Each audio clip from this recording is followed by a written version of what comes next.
Good evening. ആ വരണം വരണം. എനിക്കറിയായിരുന്നു നീ വരുമെന്ന്. എന്തായിരുന്നു ഇന്നത്തെ പെർഫോമൻസ്? അതെ വിജയേട്ടാ, ഈ പോലീസിന്റെ മെക്കെട്ട് കയറുന്ന പണി നിർത്തിക്കോട്ടോ. കുറച്ച് നാളെ തുടങ്ങിയിട്ട്. എന്തോ എടാ, നീ യൂണിഫോം ഇടാൻ തുടങ്ങുന്നതിന് കൃത്യം 7 വർഷം മുമ്പ് ഞാൻ വേണ്ട വേണ്ട എന്ന് പറഞ്ഞിട്ടും കന്റോൺമെന്റ് സ്റ്റേഷനിലെ 4 പോലീസ് ജീപ്പുകൾ ഒറ്റക്കെറിഞ്ഞ് തകർത്ത കുട്ടി സഖാവായിരുന്നില്ലടാ നീ. അത് പിന്നെ എന്നെ പോലുള്ള പാവം പയ്യന്മാരെ വിപ്ലവം പറഞ്ഞ് പഠിപ്പിക്കുമ്പോൾ ഓർക്കണായിരുന്നു. ഓ, അപ്പോഴും കുറ്റം എനിക്ക്. നമസ്കാരം. ഇന്നത്തെ പെർഫോമൻസ് കലക്കി. ഓപ്പണർ ഉണ്ടോ? ഓപ്പണറൊക്കെ ഉണ്ട്, പക്ഷെ ഇതിവിടെ പറ്റില്ല. ഓക്കെ, വേണ്ട. ഞാൻ വീട്ടിൽ പോകുന്നതിന് മുമ്പ് വിജയിനെ ഒന്ന് കയറി കണ്ടിട്ട് പോകാന്ന് കരുതി വന്നതാ. ഈ ബിയർ ഇങ്ങനെ വലിച്ചു കയറ്റി ഫിറ്റ് ആയിട്ടൊന്നും വീട്ടിൽ ചെന്ന് വലിയ പ്രശ്നമാണെന്ന് ഞാൻ അറിഞ്ഞു. അതെന്റെ ആഭ്യന്തര പ്രശ്നം. അതിൽ ACP ഇടപെടണ്ട. പിന്നെ ഒരു ബിയർ കുടിച്ചാൽ ഉടനെ ഫിറ്റായി പോകുന്നവനാണ് ഞാനെന്ന ചീപ്പ് കോമഡിയും വേണ്ട. വിജയ് തന്നെ പറ, ഞാൻ ഇവന്റെ ആരാ? ഇവന്റെ സ്വന്തം അച്ഛന്റെ സ്വന്തം പെങ്ങടെ സ്വന്തം മകൻ. നാട്ടു നടപ്പനുസരിച്ച് ഇവന്റെ ചേട്ടൻ ആണോ? അല്ലേ? ആണ്. പക്ഷെ 4 ആളുടെ മുമ്പിൽ വെച്ചുള്ളവന്റെ പെരുമാറ്റം കാണുമ്പോൾ എനിക്ക് തൂങ്ങിച്ചാകാൻ വരെ തോന്നാറുണ്ട്. അത് നല്ലതാ. പിന്നെ പ്രോട്ടോകോൾ അനുസരിച്ച് യു ആർ മൈ സബോർഡിനേറ്റ്, കീഴുദ്യോഗസ്ഥൻ. പ്രോട്ടോകോൾ എല്ലാ കോളിനും മേലെ ഒരു വിളി ഉണ്ട് മോനെ, ഗുരുത്വം. അതില്ലെങ്കിലേ വരൂ.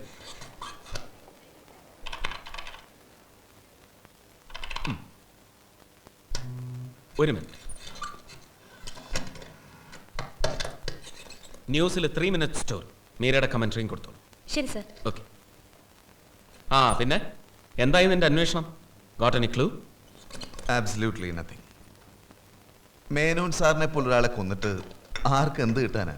സ്വത്ത് കിട്ടാൻ, അല്ലെങ്കിൽ മേനോൻ ജീവിച്ചിരിക്കുന്നത് ഒരു ഭീഷണിയായി കരുതുന്നവരും ഉണ്ടാവാം. That's right. ഞാൻ ആ ആംഗിളൊക്കെ ചെക്ക് ചെയ്തു. കരോളിന് വന്ന് വിളിച്ച കുട്ടികളാണെന്ന് കരുതിയിട്ടാണ് മേനോൻ സാറ് വാല് തുറന്നത്. ഇട്ടിരിക്കുന്ന ഡ്രസ്സും മാസ്കും ഒക്കെ അതാണ് സൂചിപ്പിക്കുന്നത്. പക്ഷെ വന്നയാൾ അകത്ത് കയറാനോ സംസാരിക്കാനോ കൂട്ടാക്കാതെ ഷൂട്ട് ചെയ്യാനോ ഉണ്ടായത്. ഇങ്ങനെ ബിഹേവ് ചെയ്യുന്ന പലപ്പോഴും വാടാ കൊലയാളികളാണ്. You are right. ഇതൊരു എന്താ പറയുക, മാറ്റർ ഓഫ് ഫാക്ട് കില്ലിംഗ് ആണ്. ഒരു ജോലി ചെയ്ത് തീർക്കുന്ന പോലെ. നിനക്കറിയോ, ഇതിലൊരു വലിയ ഐറണിയുണ്ട്. 4 ദിവസം മുമ്പാണ് ഞാൻ മേനോൻ സാറിനെ നേരിട്ട് കാണുന്നത്.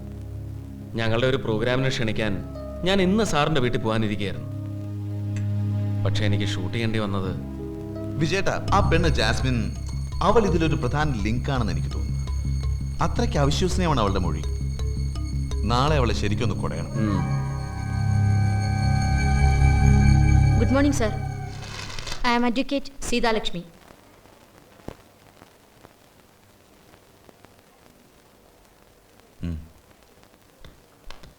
കൊള്ളാം. ലീഗൽ പ്രൊട്ടക്ഷനോടെയാണല്ലോ വരവ്. എന്താ സംശയം? ഇതുപോലൊരു ഓഫീസിൽ, നിങ്ങളെപ്പോലൊരു ഓഫീസറുടെ മുമ്പിൽ നിയമപരമായ യാതൊരു സുരക്ഷയുമില്ലാതെ വരാൻ. നോ, വെറുതെ ക്ഷോഭിച്ച് ബഹളം ഉണ്ടാക്കണ്ട. ഒരു സാധാരണ പൗരന് നിയമം അനുവദിക്കുന്ന മിനിമം ആനുകൂല്യമാണിത്. ഇത് ഓണർ ചെയ്യാൻ നിങ്ങൾ തയ്യാറല്ലെങ്കിൽ അത് പറഞ്ഞാൽ മതി. Well, it seems you agree with us.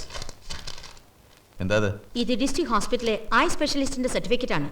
Contact ലെൻസോ കണ്ണടയോ ഇല്ലാതെ 10 വാര അകലെ നിൽക്കുന്ന ഒരാളിനെയോ വസ്തുവിനെയോ വ്യക്തമായി കാണാൻ ജാസ്മിന് കഴിയില്ല എന്നാണ് അദ്ദേഹം സർട്ടിഫൈ ചെയ്തിരിക്കുന്നത്. കൊലപാതകയെ ജാസ്മിന് തിരിച്ചറിയാൻ കഴിയില്ലെന്ന് തെളിയിക്കാൻ ഇത് മതി. ലെൻസിന്റെ പവറും മറ്റ് ഡീറ്റെയിൽസും ഡോക്ടറുടെ സർട്ടിഫിക്കറ്റിലുണ്ട്.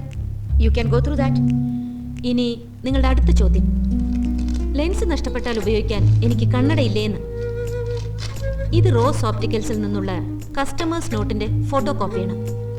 ഞാനും മരിച്ച ജസ്റ്റിസ് മേനോനും ചേർന്ന് മിനിഞ്ഞാന്ന് എൻ്റെ കണ്ണട ചില്ല് മാറ്റാൻ അവിടെ കൊടുത്തു.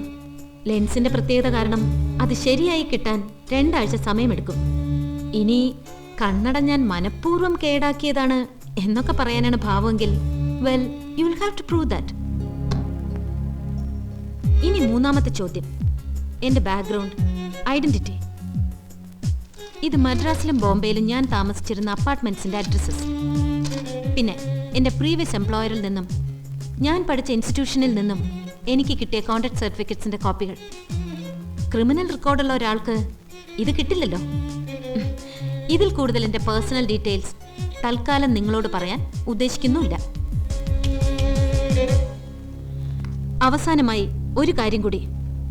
ഇന്നലെ നിങ്ങളുടെ ചോദ്യങ്ങൾക്ക് ഉത്തരം പറയാൻ എനിക്ക് കഴിയാതിരുന്നത് പോലീസ് മുറയുടെ മൂർച്ചയിൽ പതറിയതുകൊണ്ടല്ല, നിങ്ങളുടെ ശൗര്യത്തിന് മുമ്പിൽ വിറച്ചു പോയതുകൊണ്ടുമല്ല. എന്റെ മാനസികാവസ്ഥ നിങ്ങൾക്ക് മനസ്സിലാവില്ല. നിങ്ങൾക്കറിയാമോ, ജസ്റ്റിസ് മേനോനെ കൊന്നിട്ട് ഇരുട്ടിലേക്ക് ഇറങ്ങിപ്പോയ ആ മനുഷ്യന്റെ മുഖം കണ്ടെത്താൻ നിങ്ങളെക്കാളും ആഗ്രഹമുണ്ട് എനിക്ക്. കണ്ടെത്തിയാൽ അയാളെ വെറുതെ വിടില്ല ഞാൻ. ഏത് കോടതിയിലും അയാൾക്കെതിരെ മൊഴി നൽകാൻ ഞാനുണ്ടാവും.